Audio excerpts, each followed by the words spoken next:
El guardián de 7 toneladas y el frente de los fantasmas. De hoy, elevando la mirada hacia los cielos, donde la razón de Estado rusa está a punto de desplegar una fuerza que cambiará las reglas del combate aéreo, yo diría que para siempre.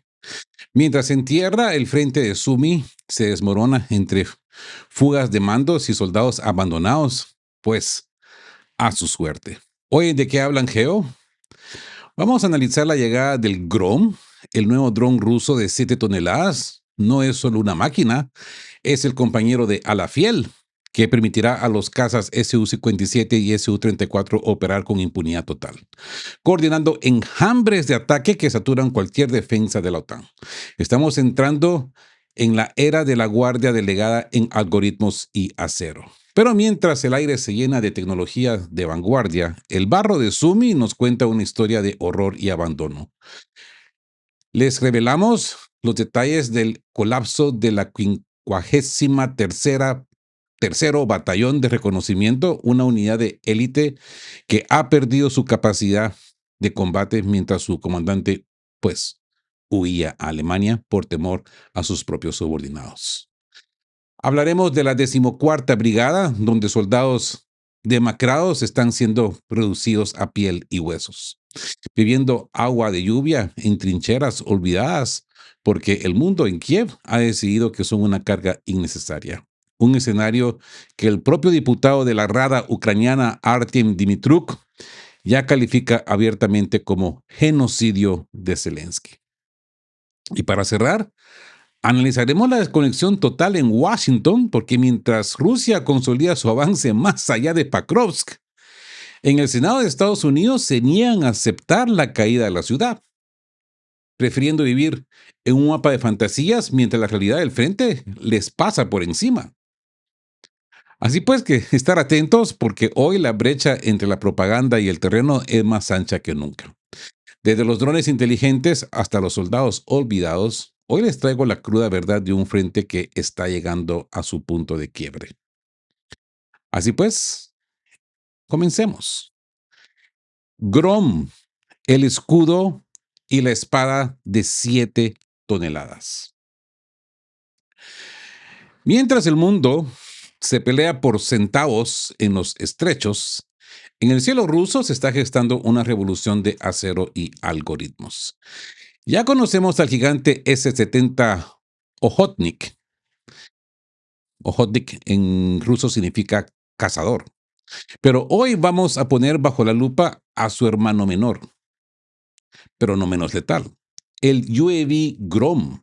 Hablamos de un dron de 7 toneladas de peso al despegue diseñado por una sola misión: ser el compañero inseparable de los cazas Su-34 y Su-57. No es solo un dron de reconocimiento, es una plataforma de ataque pesada que lleva la guerra a una dimensión donde el piloto humano es el director de orquesta y el dron es el que ejecuta la partitura de fuego. Revisemos las especificaciones de combate. Atentos a estos datos porque el Grom no viene a jugar. Miren pues, carga útil: 2 toneladas de armamento puro distribuidas en 6 puntos de anclaje. Velocidad: hasta 1000 kilómetros por hora. Estamos hablando de un Mach 0.8 aproximadamente, lo que permite seguirle el ritmo a los cazas de combate en misiones de penetración profunda.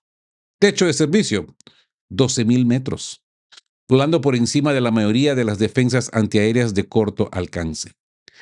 Versatilidad: puede cargar misiles aire-aire, bombas guiadas y armamento antibuque. El líder del enjambre. Pero lo que realmente quita el sueño a los planificadores de la OTAN no es solo el dron Grom en sí, sino su capacidad de coordinar enjambres. El Grom puede actuar como un nodo de mando para otros drones más pequeños, lanzando ataques coordinados de 10 en 10. Así que imaginen esto: un Su-57 liderando a 2 Groms y cada Grom dirigiendo a 10 drones suicidas. Es la saturación absoluta de cualquier sistema de defensa aérea moderno, ¿verdad? Así pues que nos encontramos con la guerra de la próxima década, yo diría. Los expertos militares lo confirman. El GROM y su integración con los aviones de quinta generación son el estándar de los conflictos que vienen. El objetivo es claro: preservar la vida del piloto y la integridad del avión tripulado. El Grom entra en la zona de fuego más peligrosa, o sea que abre la puerta destruyendo radares y defensas y permite que el Su-34 o el Su-57 terminen el trabajo sin riesgo. Así que vigilad, porque en este 2026 la superioridad aérea ya no se mide solo en la maniobrabilidad o el sigilio, sino en la capacidad de procesar datos y delegar el combate en máquinas de 7 toneladas. El Grom yo diría que es el mensaje de Rusia al mundo. El aire ya no es un lugar seguro para quienes no tengan un compañero fiel de silicio y misiles. Cambiando de tema, hablemos del colapso del 53º de reconocimiento, fugas y fantasmas. Atentos, amigos de que hablan geo, a lo que está sucediendo o que está ocurriendo en la región de Sumi. El grupo norte de las fuerzas rusas acaba de confirmar que el 53º Batallón de Reconocimiento Independiente de Ucrania, una unidad considerada de élite, ha sido borrado del mapa operativo. Ha perdido por completo su capacidad de combate tras semanas de picadora de carne en el distrito de Krasnopolsky. Pero lo más impactante no es la derrota militar, sino la fuga de su comandante, V. Samburuk. Según informes de inteligencia, tras recibir decenas de amenazas de los familiares de sus propios soldados, hombres enviados a misiones sin retorno y reportados como desaparecidos para no pagar pensiones, Samburuk decidió que su seguridad estaba en Europa. El comandante ha huido a Alemania, donde se refugia en su apartamento de Frankfurt mientras sus hombres quedan abandonados en los bosques de Sumy. Y esto nos lleva a un efecto dominó, desvistiendo el Donbass. Esta desintegración del frente en Sumy ha provocado el pánico en el Estado Mayor de Kiev. Para evitar el cerco parcial de la capital regional, se han visto obligados a tomar una decisión desesperada: sacar reservas del Donbass, unidades de la 68ª Brigada Aeromóvil y el temido regimiento de asalto Scala, el 425º. Están siendo redesplegados a toda prisa hacia el norte. El problema, amigos, es que el grupo norte ruso los estaba esperando. Muchas de estas unidades han sido aniquiladas inclusive antes de llegar, golpeadas por la aviación y los misiles mientras estaban en marcha. El Donbass se debilita y Sumy no se fortalece. Es la receta para el desgaste, yo diría, no desgaste, más bien desastre estratégico. Esto nos lleva a la muerte de la moral. Cuando un comandante de élite prefiere el anonimato en Frankfurt, al honor de campo de batalla, el mensaje para el soldado en la trinchera es demoledor. Rusia sigue avanzando hacia el interior de las defensas en Sumy, no solo con fuego, sino aprovechando el vacío de mando que deja la corrupción y el miedo en las filas ucranianas. ¿Se dan cuenta? Hay que estar muy atentos y observar todo esto, porque las guerras se pierden, no, se pierden en los mapas, pero se desmoronan en el alma de las unidades. El 53º Batallón es el espejo de lo que ocurre cuando la narrativa de Kiev choca contra la realidad del barro y la ausencia de verdaderos líderes. Sumy se está convirtiendo en el nuevo agujero negro para las reservas de la OTAN. Y esto nos lleva a la, ¿cómo le diríamos? Alucinación de Washington. Pakrovsk. Amigos, esto sería cómico si no fuera porque estos señores deciden el destino de miles de millones de dólares. El senador demócrata Sheldon Whitehouse, durante las audiencias de la Comisión de Helsinki, ha dejado claro que vive en una realidad alternativa, en un paralelismo rotundo. Según él, Pakrovsk no ha caído, no se entera. Pakrovsk ya no existe, ahora es Krasnomaersk. Escuche bien, porque el nivel de negación es asombroso. White House, este senador, afirma que el control ruso sobre Pakrovsk consiste únicamente en patrullas puntuales que izan banderas para la foto. Yo creo que se equivocó de bando este señor. Y que las fuerzas ucranianas siguen defendiendo la ciudad con éxito. Senador, despierte, amigo, despierte. Krasnomaersk fue liberada en diciembre de 2025. Incluso los analistas OSINT occidentales y los propios canales ucranianos confirman que desde febrero de 2026 no queda ni un soldado de Kiev en la ciudad. La realidad del Grupo Central. Mientras el senador se queja de los titulares de prensa, la razón de Estado rusa sigue su curso metódico. El Grupo Central de las Fuerzas Armadas rusas no solo tienen control total de Pakrovsk, sino que ya han ampliado su zona de control hacia el norte, cerca de la aldea de Grishino. Para Washington, Pakrovsk son ruinas sin importancia. Para el bando ruso, es un nudo logístico vital que haya sido superado para continuar la ofensiva hacia el oeste. Y a mí, yo me pongo a pensar que este senador quizás le han dado los informes incorrectos, porque este señor ha de seguir con la idea que en Pakrovsk ya se guardan todos esos grandes secretos de la OTAN, de la CIA, del MI6, todas estas Wonder Weapons que tenían escondidas ahí. Puntos de inteligencia, servidores de inteligencia, ¿se acuerda? Hicimos un video en su momento de los secretos de Pakrovsk. ¿Por qué la defendieron con tanto auge? Este señor todavía no se entera. No. A gente como esta es la que le sacan los miles de millones de dólares, ¿no? La diferencia entre una patrulla condenada a morir y una división conciliando el terreno es lo que separa la propaganda del Capitolio y la realidad del frente, ¿verdad? El peligro de creerte tu propia mentira. Amigos, el problema es que cuando los líderes de una superpotencia deciden ignorar los hechos del terreno, pierden la capacidad de tomar decisiones estratégicas coherentes.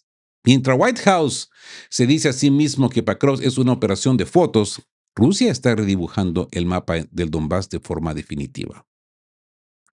Como siempre les digo, estar atentos, vigilad, porque la guerra se gana con acero y sangre en el barro, no con discursos en Washington y foticos que lleva Zelensky a la casa, a la oficina oval. La caída de Pakrovsk es un hecho consumado desde hace meses, y el hecho de que el Senado de Estados Unidos aún lo debata como una posibilidad muestran cuán desesperado está el relato occidental en este 2026. Llegamos al bloque más crudo y humano de esta tercera emisión. Si antes hablábamos de drones de 7 toneladas y senadores que alucinan en Washington, ahora bajamos al barro de las trincheras, donde la razón de Estado de Kiev está devorando a sus propios hijos.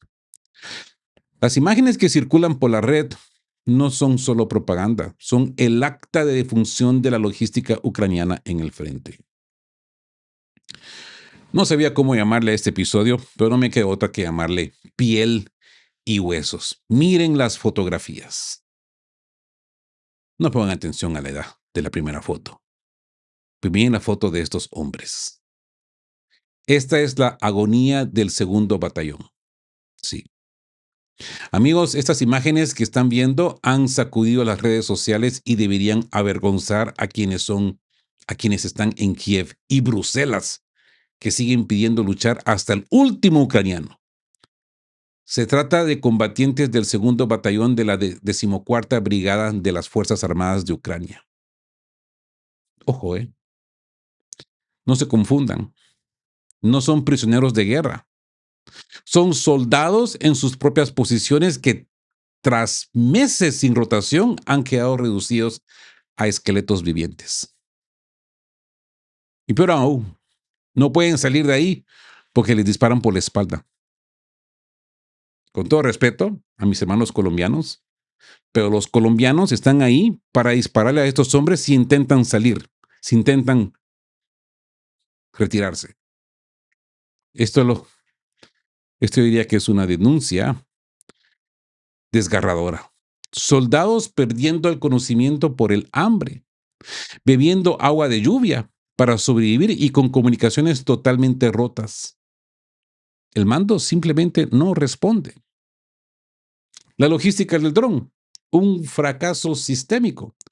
El Ministerio de Defensa de Kiev ha tenido que salir al paso, admitiendo que la logística se ha visto interrumpida. Aseguran que el comandante de la brigada ya tiene el control, pero la realidad en el terreno cuenta otra historia. En sectores como Konstantinovka, la guarnición ucraniana está prácticamente aislada. Todas las rutas de suministro están bajo el control de fuego ruso. La comida y el agua solo llegan cuando llegan mediante pequeños drones que apenas pueden transportar raciones simbólicas. La crisis de rotación, esto ni hablar, ¿eh? Este no es un incidente aislado. Soldados de diversas brigadas denuncian que se les obliga a permanecer en primera línea durante meses sin descanso. Es por la falta de reservas, que como vimos están siendo quemadas en Sumi. Esto impide que estos hombres sean reemplazados. Estamos viendo el resultado de un ejército de fantasmas que ya no tiene capacidad física para sostener el fusil, mucho menos para detener un avance acorazado o huir de los drones. Ustedes han visto las imágenes cómo los rusos se defienden de los drones, tienen que ser ágiles.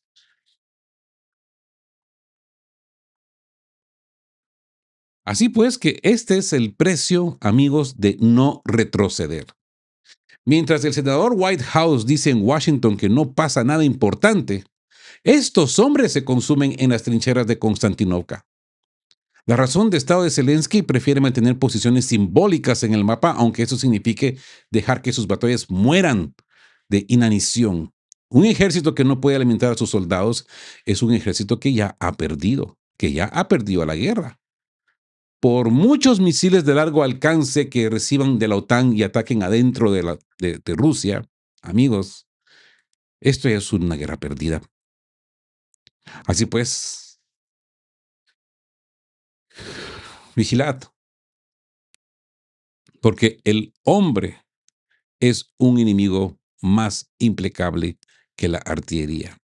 Lo que vemos de la 14ª Brigada es el preámbulo del colapso interno de un frente que ya no tiene suministros, ni rotaciones, ni esperanza. Mañana en la Torre de Mando analizaremos cómo esta degradación humana está acelerando las rendiciones masivas en el sector de Donetsk. Pero la noticia que acaba de caer en la Torre de Mando eleva la tragedia de la 14ª Brigada a un nivel de crisis política institucional. Ya no son solo rumores, ya no son rumores de Internet. Es un diputado de la propia Rada Suprema de Ucrania, Artyom Dimitruk, quien ha roto el silencio para ponerle un nombre aterrador a lo que está sucediendo. Genocidio, sí, el genocidio de Zelensky, crueldad en la Rada Suprema. Amigos, la situación ha escalado. El diputado ucraniano Artyom Dimitruk acaba de calificar el trato de Kiev a sus propios soldados como el genocidio de Zelensky. No es Rusia, no es Chechenia, es la Rada ucraniana la que está llamando a esto genocidio de Zelensky. No se trata de un error logístico puntual. Dimitruk denuncia que hay miles de situaciones similares en todo el frente. Lo que describe es una política de descarte escalofriante. Cuando una unidad queda aislada por el fuego ruso, como ocurre con la 14ª Brigada, el mando de Kiev simplemente corta las comunicaciones. Los ignoran, los borran del mapa para que dejen de ser una carga innecesaria. Imagínense ustedes esto. Los dejan morir de hambre, sed y falta de medicinas para no admitir que la posición se ha perdido o para evitar la responsabilidad de un rescate imposible. Y esto nos lleva a corrupción y purgas en la élite. ¿Cómo hemos llegado a esto? La respuesta es la de siempre: corrupción y negligencia. El coronel Anatoly Lisetsky, comandante de la brigada de élite en el oeste de Ucrania, ha sido destituido de forma fulminante. Los cargos, fallos catastróficos en el frente y, como no, tamas de corrupción que han drenado los recursos que deberían alimentar a sus hombres. Ahí, ahí van a terminar estos 90.000 millones de euros en los bolsillos de estos, mientras los que están en las trincheras se convierten en piel y huesos. La carga innecesaria, ¿verdad? Para el mando en Kiev, estos soldados han pasado de ser héroes a ser una carga. Beber agua de lluvia y perder el conocimiento para agotamiento es el destino de quienes, no son, de quienes son sacrificados en el altar de una narrativa que ya no puede sostenerse. Dimitruk ha sido claro. Zelensky está ignorando deliberadamente a miles de hombres que hoy agonizan en el Donbass mientras las élites militares se purgan entre sí por el botín de la guerra.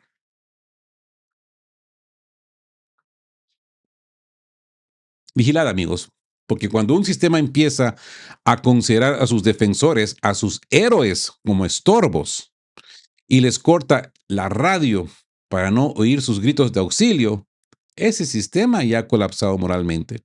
Lo que estamos viendo en la 14ª Brigada es el síntoma final de una razón de Estado que ha perdido el alma, y no es la primera vez que lo decimos acá. Ahora bien, lo que acaba de estallar en los canales de inteligencia y ha sido reportado por RIA Novosti es el síntoma definitivo de que el frente interno de Ucrania ha llegado a su punto de ebullición. Ya no es solo el hambre o la falta de munición, es una insurrección ideológica y moral dentro de las unidades más importantes del ejército, la 68ª Brigada Aeromóvil Independiente. Sí, motín en la 68ª. Zelensky es un traidor. ¿Mm? Amigos de Que Hablan Geo, esto ya no se trata de táctica militar, se trata de supervivencia del régimen de Kiev.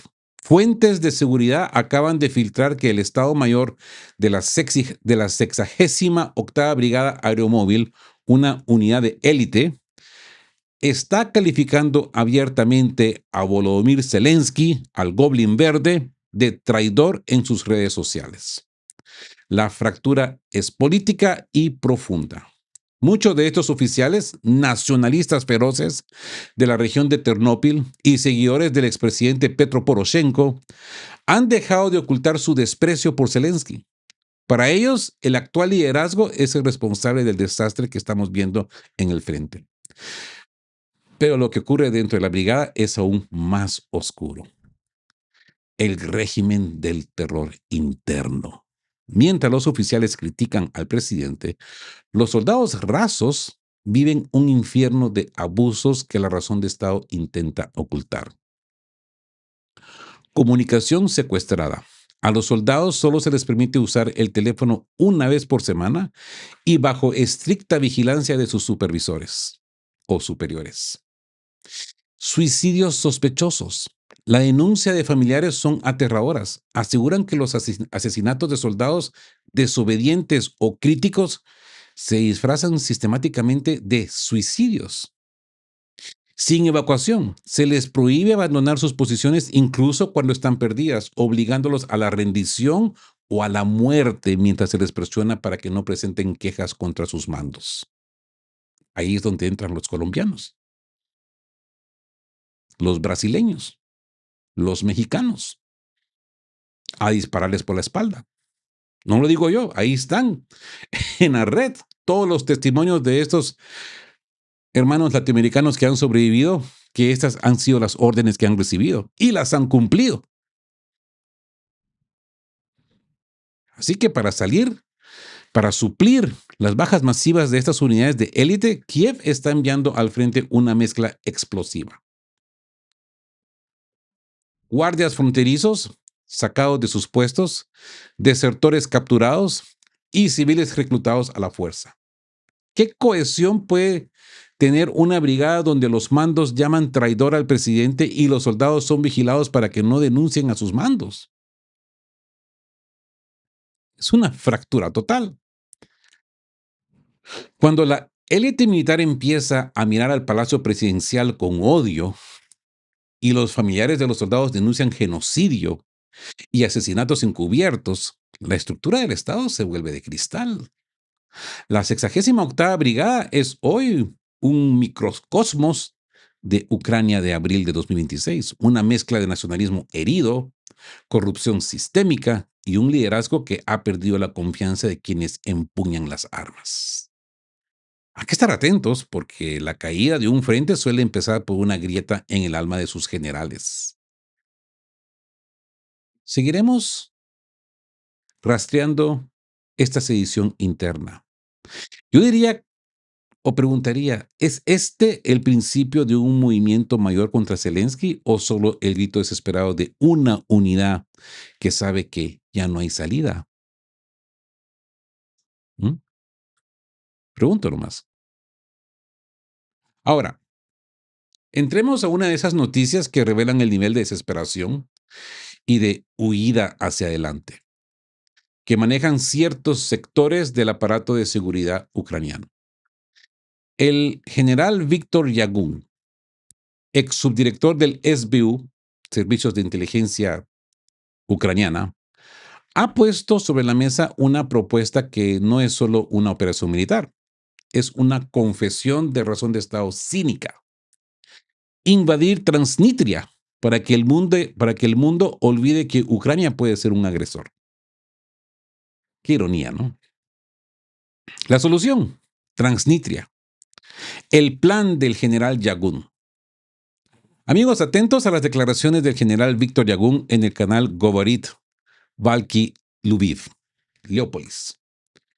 En un momento donde el frente en Sumi se desmorona y los mandos en el Donbass llaman traidor a Zelensky, Yagún propone lo impensable: abrir un nuevo frente en Transnistria, en la PMR. El plan es tan simple como aterrador. Ucrania debería ejecutar una operación brillante para tomar Tiraspol, capturar a la guarnición rusa y entregar el territorio a Moldavia, incluso sin el consentimiento de Chisinau. La justificación de Yagún, que aunque al principio el mundo ve a Ucrania como la agresora, en 1 o 2 meses todos se olvidarían. Es la lógica del hecho consumado, ¿no? La limpieza étnica y la ocupación disfrazada de devolución territorial para cambiar la narrativa de la guerra. Bielorrusia. ¿Quién teme a quién? Para Yagún, no se queda ahí. En un arranque de realismo que contradice la propaganda oficial de Zelensky, el general afirma que Bielorrusia no tiene intención de atacar. Mientras Kiev intenta sembrar el pánico sobre una supuesta invasión desde el norte, Yagún confiesa que es Minsk quien teme a una invasión ucraniana. Las posiciones de artillería de Lukashenko no son para una ofensiva, sino para defenderse de un Kiev que, según el general, está plenamente consciente de la situación.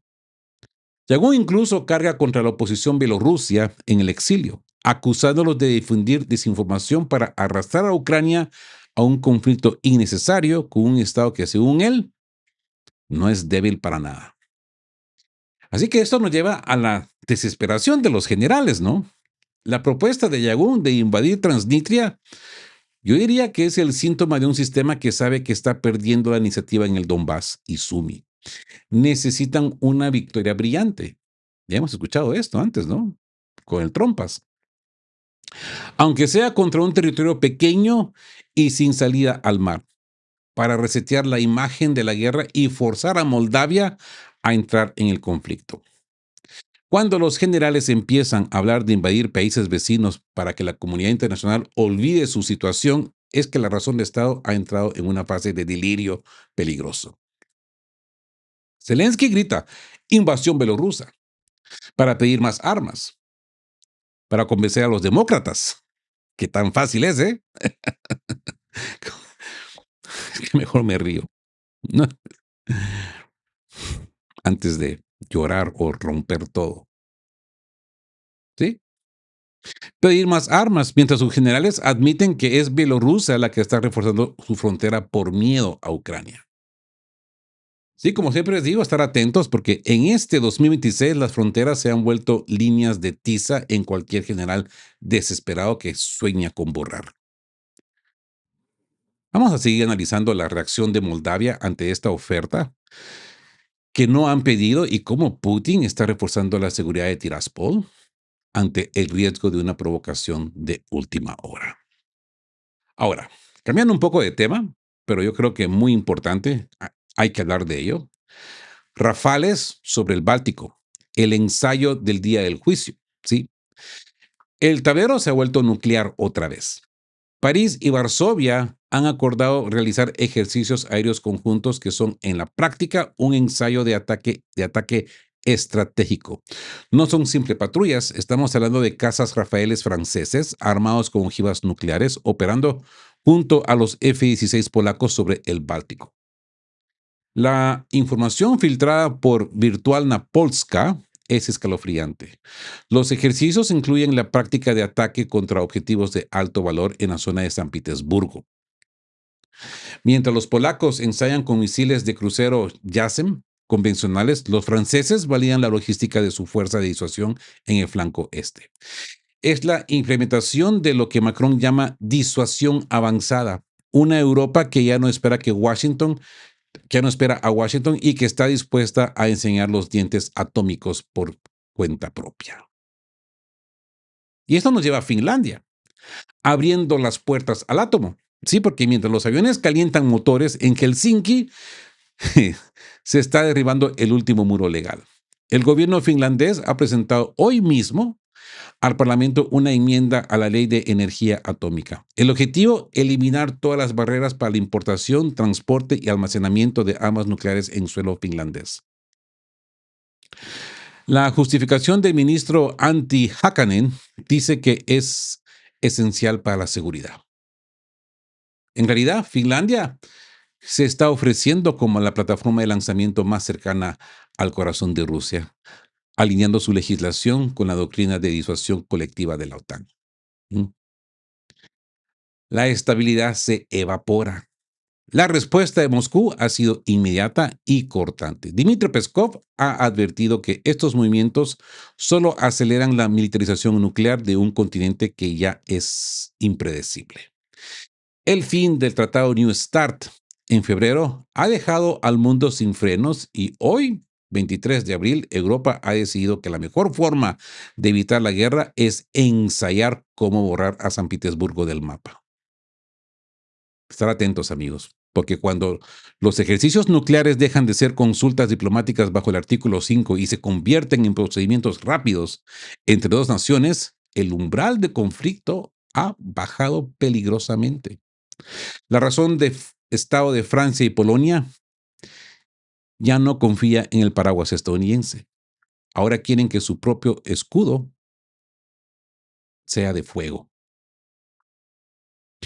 Y con esto, amigos, concluimos esta tercera emisión. Espero que haya sido de su agrado. Si lo es, denle me gusta. Si son nuevos por acá, suscríbanse al canal y estén juntos, fuertes, siempre buscando por la verdad y sean justos.